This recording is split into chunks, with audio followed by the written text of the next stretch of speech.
everyone, welcome back to my channel. I hope you're all having a wonderful day.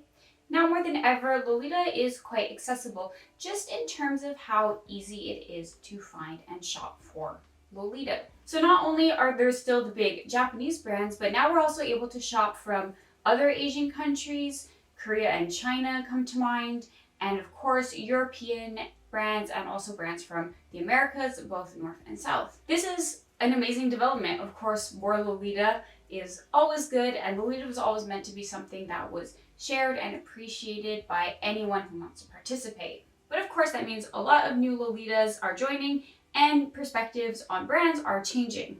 I've recently seen the question posed not only on Lolita discussion groups on Facebook, but also on places like Instagram and TikTok.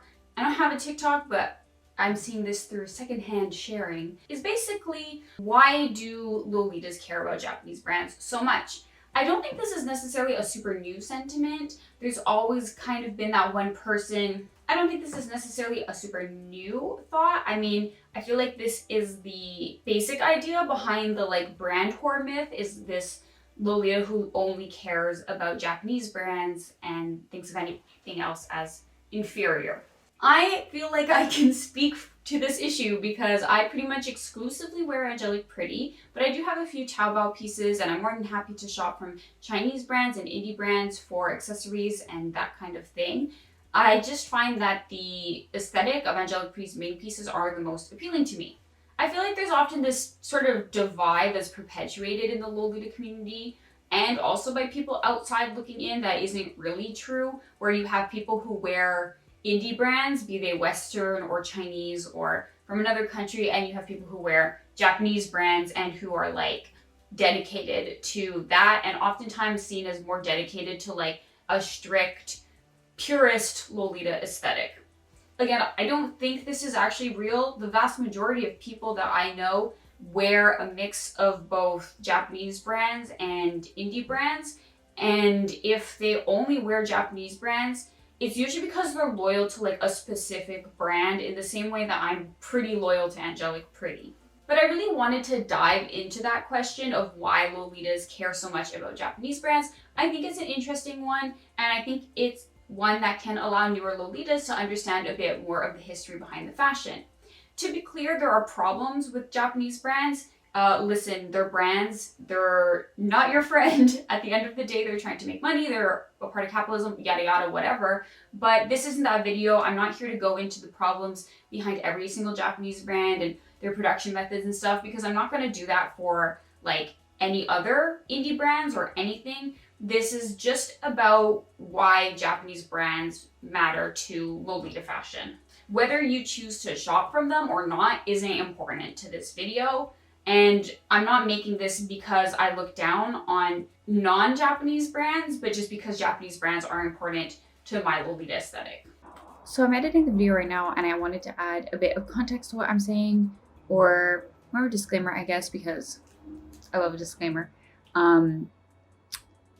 This video is specifically made to answer the question that I was kind of going off of, which is, why do some people care so much about Japanese brands? But to add some context, I am aware of, obviously, and agree with the vast majority of criticisms of Japanese brands, mostly, pertaining to the issues with sizing, is a big one, and also the recent dip in quality, in or alongside price raises at the same time, from brands like Angelic Pretty and Wame Motsi specifically. The quality has gotten significantly worse over the last few years compared to what it was in the 2010s. So I'm not going to be talking about flaws with the brands in this video, because like I mentioned, that's not really what the video is about. I want to apologize in advance if I sound a bit ignorant in relation to the problems that people have with Japanese brands. I personally prefer Angelic Pretty just aesthetically, but if it was a Chinese brand that was making clothes with the exact same aesthetic as Angelic Pretty, I would prefer that. If it was a Western brand, I would prefer that. It's specifically about aesthetic. for me, but there's a lot of reasons why people prefer Japanese brands or really care about them. So that's what I'm talking about here. I guess I just wasn't super happy with overall how I came off in the video without this disclaimer, but I still think that the points I kind of made are true to the answer of the question. So I'm putting this video out anyway. I just hope that you'll keep that in mind as you watch, that, you know, the Japanese brands are not perfect. There's a lot of issues with them that need to be addressed for their customers and for the community. And yeah, that's kind of it, I guess. Take a look at my cat. Oh, isn't that cute? All right, let's get into the video again. To begin, it might sound really obvious, but Lolita comes from Japan. I hope that this is not shocking news to anybody. I mean, the easiest way to explain Lolita to a well-meaning normie is that it's Harajuku fashion. They'll usually get that.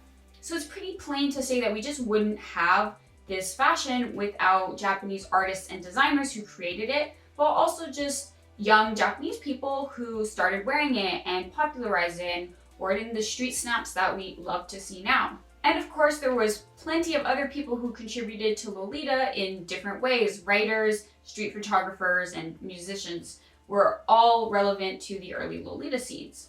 Though Lolita now is international, I think it's important to understand that it was exported or discovered after being created in Japan. You don't have to look at the Japanese Lolita scene now as the end-all be-all to define Lolita. Personally, I view there being three big Lolita comms. There's the Japanese community, there's the Chinese community, and then there's the English-speaking community, which we usually call the Western comm, but it can also apply to other international Lolitas who speak English and participate in English language forums like Facebook or Discord or that kind of thing. So it's not to say that the Japanese comm is made up of Lolita experts who are a ruling jury who define it, but the simple fact of the matter is that the history stems from a specific place and a specific group of people, and it's just important to recognize that. How this relates to the brands, obviously, is that the founding brands come from Japan. Lolita fashion was pioneered by a lot of people who began to have brand loyalty towards brands like Baby the Star Shine Bright or Momen Motsie or Angelic Pretty. And they were releasing clothes with a very, very specific aesthetic that we come to know as Lolita. Before those brands were really releasing a consistent aesthetic, of course, there were people that now we look at as Lolitas, or people who were contributing to the beginning of Lolita through being fans of things like Olive magazine or just participating in general street fashion.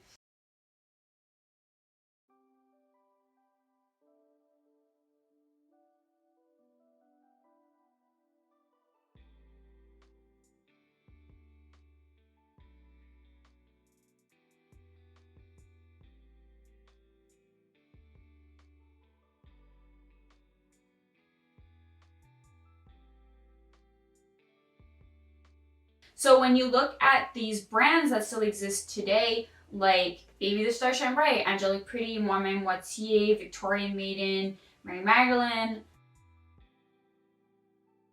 whether they exist by being open and selling clothes or having a strong hold on the secondhand market, a lot of Lolitas see these brands not just as simple brand titles, but also as a part of a history that's pretty niche and so is very emotionally significant to a lot of people. When I got into Lolita, Angelic Pretty appealed to me aesthetically, but also the fact that I'd been kind of aware of it and passionate about it when I was a teenager. The era of OTT Suite meant a lot to me because I loved it as a kid, but I couldn't participate. So it's not even just the aesthetic of Angelic Pretty that appeals to me, but there's also some sentimental value there. And because of the history of Japanese brands, a lot of people hold on to them for that history. And of course, a lot of the people who participated in that early Lolita scene still participate in it today. There's not really a separation of the past and the present in Lolita. That was then and this is now.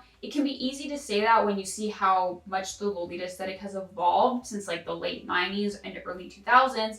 But people like Mana, Maki and Asuka, Misako, Nana Kitare, and Kato-san are all still participating in the scene in one way or another. And it's not to say that it's always in like a perfect way. We all know what's happening with What's Here right now. But these people aren't like disappeared. There's no like, well, they founded it and then they left and now we have our own thing. Like Lolita history is alive and people don't just always exit the fashion after 5 years or something like that. A lot of people stay around for 10, 15, 20 and plan to be in it for a long time. So we can't just ignore like the origins is what I'm saying. And of course, another side of brand history is the fact that each brand has their own aesthetic. Of course, everything evolves over time. Angelique Pretty perhaps the most dramatically when you compare them to their like original look in what we call old school Lolita or compared to the OTT Suite era. But to me, I think you can still see Angelique Pretty in Angelique Pretty, not only because some of the print designers are the same, but they've always gone for like a retro pop girly feel, sort of a kitschy, cute, over the top thing that you can still see in their aesthetics today. The thing about a lot of Japanese brands is when they announce like an upcoming fashion show, you can kind of imagine it in your head while also being excited for new things. New prints, new cuts, just new dresses and accessories for you to be able to enjoy. But it's nice to know that you're expecting at least to have this brand always appeal to you because they stay true to the core of their aesthetic. This is especially true for re-releases. Japanese brands now more than ever, I would say, are making money off of re-releasing their best hits.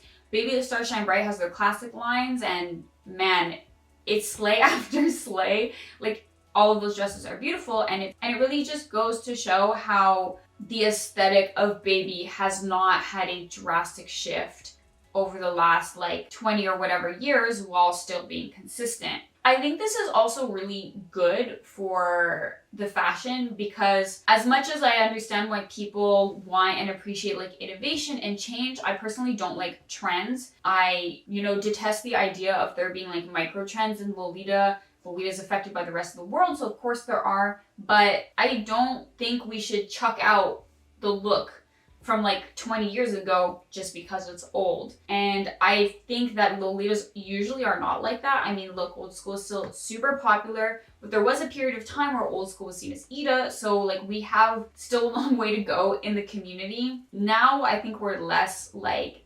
dismissive about past Lolita trends, which is a good thing. This is just my opinion, but if our main focus is innovation and change, eventually we're going to end up with something that is unrecognizable as Lolita. And personally, I don't mind that Lolita has a consistent and recognizable aesthetic. That's what drew me to it in the first place. There's a lot of variety in Lolita, but if you know, you know. While I'm always happy to see something new from Angelique Pretty, I'm also fine if they release a strawberry print and like a mermaid print every year. It doesn't bother me because it's always sort of like a spin on something that I know I already love. A lot of people have brand loyalty specifically because they know that the aesthetic will line up with theirs and that they'll be able to shop from that brand and they don't have to look for something else. Lolita is really a lot about matching and balance and things. And while no brand is good at matching colors, things like lace and specific small details are easier often to match across brands. If you're like me and you don't like mixing lace, well, you're probably going to be loyal to one brand like Angelique Pretty instead of adding AP and Baby to your wardrobe because Baby uses more torchon lace than anything else. These little details really draw people to specific brands and build brand loyalty. And this isn't even something that's exclusive to Lolita. A lot of people have like brand loyalty. That's how a lot of like designer or luxury brands build an audience, is by selling themselves as like your one-stop exclusive shop for your look. And Lolita is like that too because, it's very expensive to shop at Japanese brands for a lot of people. So if you're going to be expecting to drop like perhaps upwards of $1,000 a year on a brand, you kind of want to know what to expect and be ready to spend that money instead of just being disappointed because it's a totally different aesthetic than what you hoped for. And speaking of the financial aspect, there is an idea of a premium attached to buying from Japanese brands. Yes, I know it isn't always true, and yes, I know that Japanese brands have had quality control issues just like any other. I'm aware, but I'm talking about the idea behind it. There's a premium price tag. There's also a premium aesthetic. You have lace, frills, glitter on fabric. You have different types of fabric. You have custom prints. You have sometimes little rhinestones or little gems sewn on. You have screen printing. You can have so many things involved in the creation of a Lolita dress. And if you're looking at classic Lolita brands or gothic Lolita brands, the reason that people are willing to pay that price tag is usually because of quality of the cuts, of sewing, and fit. Like, yes, of course, modern Japanese brands are not necessarily upholding the standard that people have for them, but you can apply the same level of care to shopping secondhand. And the reason that people constantly look for Moitié, Victorian Maiden, Mary Magdalene, and other gothic and classic brands is because those dresses are so well made. They are beautifully made, they are beautifully cut, and they make people feel extremely confident and comfortable in them. And that is a premium. That costs a certain amount of money. You add to that the history of the brand, the rarity of the pieces, and their nicheness just as Lolita pieces. And of course, you're going to come out with a big freaking price tag. That is just how these things work. Lolita is an aesthetic and collector hobby for a lot of people. You mash those two things together and it becomes pretty expensive. With modern Lolita, what I've always experienced is that you get what you pay for. And I mean this in a completely neutral sense, where if you pay $50 for a Lolita dress brand new, you are going to get about $50 worth of quality. You cannot expect it to match $200, $300 level quality, and that's fine. I have my Milk Egg OP, which I'll put a picture of on the screen. It was $100-ish, and it's beautiful. It's super well made, but the back shirring has random blue string in it, which is weird and does not look great. And the lining of the sleeves is itchy, and there was loose threads. All those little details are things that I wouldn't get on an angelic pretty dress brand new. And it sucks that sometimes things slip through the cracks in terms of quality control. I'm not defending mistakes that Angelic Pretty has made, but for me, if I'm going to spend $300, I know that Angelic Pretty has always been that girl for me, and so I remain loyal to her instead of what will I get for my $100? I don't know. There are a lot of indie brands with very, very good, consistent reputations, and I would happily shop there if they match my aesthetic. But there are also a lot of indie brands that people shop from for the aesthetic that have had a ton of quality control issues. But again, Lolitas tend to prioritize aesthetic over everything else because it's a fashion hobby. And lastly, I want to mention that there is a bit of a social aspect to wearing Japanese brands. The big tea parties are organized often by Japanese brands, and Japanese brands tend to be going to cons and events quite often. Not exclusively Japanese brands, of course, but they're always the big guest for a reason. And these events, whether organized by the brands or by other people who are inviting them, are much more accessible to the English-speaking / Western community than tea parties or events organized by Chinese brands in China. Tea parties hosted by Japanese brands can be huge. They have a fashion show, they have a elaborate menu, they have gifts, they have raffles, all this kind of thing that really makes them an event that a lot of people want to go to and aspire to attend one day. There's a big sense of fantasy to them that really contributes again to their image and draws people in to have brand loyalty to them. And it's also just there's a sense of community from everyone who wears the same brand. I feel like I relate to other Angelic Pretty fans. And it's not to say that if someone is wearing a different brand, I care less, but it's just talking about releases or, oh, did you see this? Or what do you think of this print? It's a fun camaraderie, I would say. So there you have it. Why do Lolitas care so much about Japanese brands? The biggest part of it is that the history, the foundation of Lolita comes from Japanese brands, and they're still here kicking and alive, so why not appreciate them? And of course, the other side of it is just that a lot of people really like the brand's aesthetic. And because of that, you develop a sort of brand loyalty and relationship to the brand that becomes part of the hobby and then globally becomes part of the community and relating to it. I'm really happy that the enjoyment that a lot of people get out of Japanese brands can now also be felt in a community of people who appreciate Western indie brands, Chinese indie brands, or other countries' brands. It's like how a lot of people now wear Lady Sloth or Violet Fane, and you can kind of see that as a group of Lolitas in the same way that someone who wears like Angelic Pretty is a type of Lolita. No Lolita is obliged to care about Japanese brands. Personally, I just think it's important to recognize and at least acknowledge the history and not like call people brand whores just for liking Japanese brands, because that's super duper weird and childish, and we're like far beyond that at this point. In that note, thank you so much for watching this video. Please let me know in the comments below, do you prefer to wear Japanese brands or brands from other countries? What is your favorite brand?